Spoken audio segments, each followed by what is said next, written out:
Sepak bola seringkali menghadirkan hasil yang dirasa tidak adil. Timnas Indonesia mengalami hal tersebut ketika menghadapi Australia di babak 16 besar Piala Asia. Timnas Indonesia tersingkir setelah kalah telak 0-4 dari Australia. Bila melihat performa di lapangan, skuad Garuda tak pantas kalah dengan skor telak seperti itu.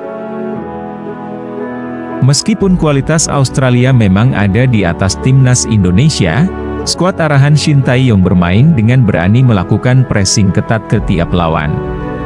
Pressing itu bahkan sudah dilakukan sejak penjaga gawang Australia melakukan tendangan gawang. Sayangnya, gol cepat Australia di menit ke-12 cukup mengganggu. Australia bisa sedikit lebih tenang karena sudah unggul 1 gol ketika pressing ketat Timnas Indonesia terus dilancarkan.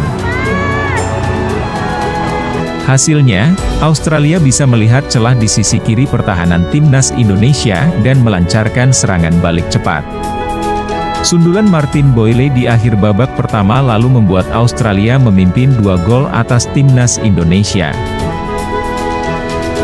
Ketika rasanya skor 2-0 bertahan hingga akhir laga, ternyata Australia bisa memberikan hukuman tambahan bagi Timnas Indonesia.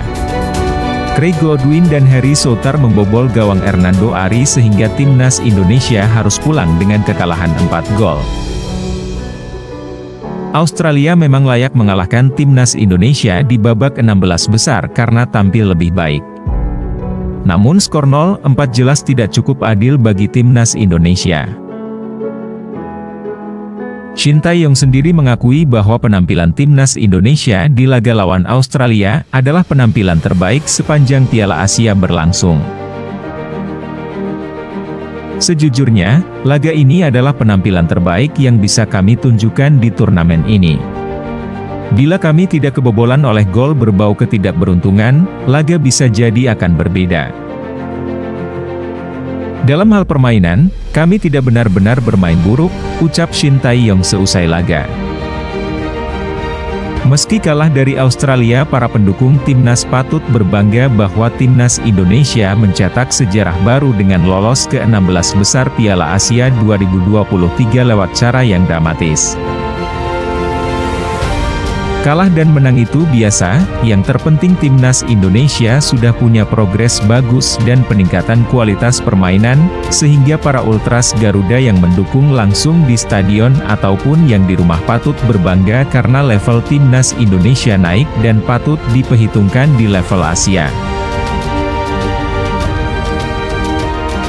Ribuan ultras Garuda yang hadir memadati stadion tak henti-henti memberikan dukungan dan terus meneriakkan yel-yel Indonesia di sepanjang pertandingan. Tak ada rasa lelah dan raut muka kecewa dari para ultras Garuda walau Indonesia harus tersingkir di fase gugur oleh Australia.